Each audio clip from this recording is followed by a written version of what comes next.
पूरा जीवन जब तक हो तब तक तो आपको उनका ये दर्द सहना पड़ेगा। इससे कोई बचा नहीं है, क्योंकि एक दिन अब ये जीवन है तो किसी न किसी को तो पहले जाना ही पड़ता है। तो मैं इस पर एक कहूंगी कुछ बातें जो हमारे लिए बहुत इम्पोर्टेंट है आज की डेट में भी, और जो आने वाला है उसके लिए भी, कि माता पिता वो वृक्ष होते हैं जो बच्चों के लिए छांव देते हैं, है ना। जैसे अब मान लीजिए एक किसान होता है, तो जो किसान है वो क्या करता है, सबसे पहले जो जमीन होती है वो सूखी होती है, तो उसमें जो वो पहले पानी डालता है ना।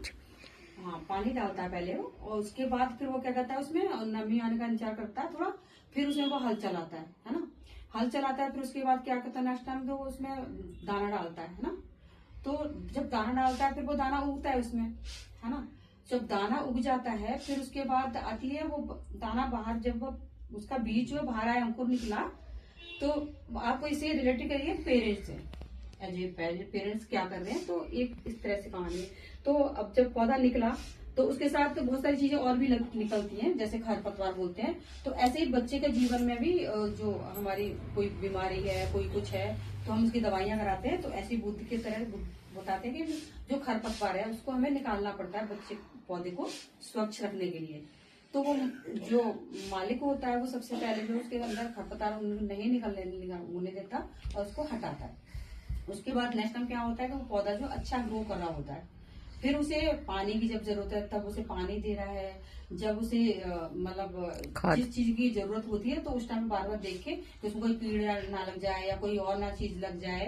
तो वो इस तरह से जब तक वो पौधा जो है पूरा बड़ा होके, और जब तक वो अनाज नहीं आ जाता, उस पे बाली नहीं लग जाती, जब अनाज आ जाता है तब वो लेकर घर आता है सुरक्षित तरीके से, फिर वो हमारे आगे नेक्स्ट काम आता है। इसी तरह से ठीक पेरेंट्स का काम होता है कि बच्चा जो है जब इस पैदा होता है तब हमें सबसे पहले उसी तरह से किसान की तरह काम करना पड़ता है।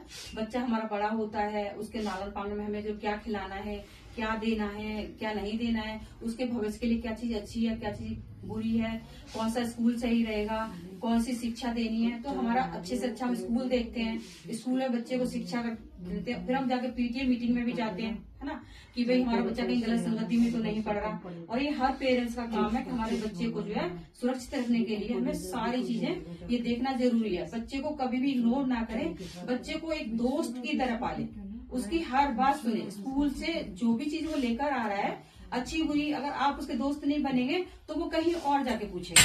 अगर कहीं और जाके पूछेगा तो जैसे अनाज में कोई कीड़े वड़े लग जाते हैं, तो उस तरह से उसके अंदर भी कुछ लग जाएगा, वो आपको पता भी नहीं चलेगा, और वो पौधा कब नष्ट हो गया आपको नहीं पता लगेगी। फिर जब वो बड़ा होगा फिर आपको लगेगा हमने तो बच्चे को अच्छे स्कूल में डाला, हमने तो अच्छी तालीम दी, हमने तो बहुत पैसा खर्च किया, तो हमारा बच्चा बिगड़ा कैसे, है ना। उसमें सबसे बड़ा रोल रहता है हमारे पेरेंट्स का, यानी हम लोग का, है ना। अगर हम अपने बच्चे को टाइम टू टाइम गाइड करते रहे, उनके दोस्त बने रहे, जब तक वो बच्चा जॉब में नहीं जाता, जब तक वो इतना नहीं हो जाता कि वो अच्छा बुरा समझ सके और अच्छी अपने पोस्ट चाहे अच्छी हो। ये जरूरी नहीं है कि बच्चा बहुत अच्छे नंबर लेकर आए, ये कोई जरूरी नहीं है। बच्चे में हर हॉबी जरूर होती है, आप उसकी हॉबियां देखिए कि मतलब वो किस तरफ जाना चाहता है, आप उसी के लेवल के हिसाब से चलिए, उसके दोस्त बनिए और उसको कामयाब बनाइए। तो ऐसे ही होते हैं हमारे पेरेंट्स। और हमारा क्या काम है कि जो हमारे पिता चले गए हैं, उन्होंने हमें तालीम दी, तो उस चीज की नेक्स्ट पीढ़ी की बारी आती है कि हम उसके वंशज हैं। जन्म नहीं होता, जन्म एक ही बार होता है, और पुनर्जन्म होता है जो हमारी अगली नेक्स्ट पीढ़ी होती है, उसको कहते हैं हम कि जो उसने दिया। जैसे कोई पेड़ हुआ, पेड़ का फल हुआ, तो वो बीज निकला, बीज हमने डाला, तो उसका नेक्स्ट पुनर्जन्म होगा। ऐसे बच्चे पेरेंट्स का जो हमारा बच्चा हुआ वो हमारा नेक्स्ट पीढ़ी आ गई। तो जो नेक्स्ट पीढ़ी है उसका भी ये काम बनता है कि जो हमें वो देकर गए हैं वो उनको विचारों को सुरक्षित रखेगा और वो अपनी नेक्स्ट पीढ़ी को देगा। तो हमें, अगर हम अच्छी बातें अगर अपने बच्चे को देते हैं तो हमारा बच्चा वो चीज सीख रहा होता है, और वो चीजें वो अपने बच्चों को देकर जाएगा। वो एक चीज बतानी है, ये मैं इसलिए कह रही हूँ कि ये सब मैं कर चुकी हूँ, क्योंकि मैंने जो किया है अपने पेरेंट्स के साथ, वो मेरे बच्चे आज हैं। और मेरी जो हस्बैंड में अभी उनके लिए मैं जो जिस पीड़ा से वो गुजर रही है, उस पीड़ा से कहीं ना कहीं मैं भी गुजर रही हूँ। 1 साल हुआ है मेरे हस्बैंड को गए हुए, लेकिन उनकी यादें इतनी हैं कि मैं नहीं भुला सकती। लेकिन मैं और मेरे बच्चे और उनकी सारी यादों को सजो कर रखे हुए हैं। भंती जी इसकी पूरी वो है कि भंती जी बचपन से, जब से बच्चे हमारे छोटे हैं तब से वो आ रही है। तो हमारा फर्ज बनता है कि हमने अपने पीढ़ी को क्या दे के जाना है। मैं ज्यादा नहीं कहूंगी और इनको कोटि कोटि नमन करूंगी कि आप लोग को इतना अच्छा बनाया, परिवार को पढ़ाया लिखाया, क्योंकि माँ बाप बहुत संघर्ष करते हैं, आप भी कर रहे हैं, आपके बच्चे भी करेंगे, तो ये चीज चलती आ रही है और चलती चली जाएगी। बस हमें ध्यान रखना है कि हमको देना क्या है, बस इतनी सी बात है। और इसी के साथ मैं इनको कोटि कोटि नमन करूंगी, आपको भी करूंगी।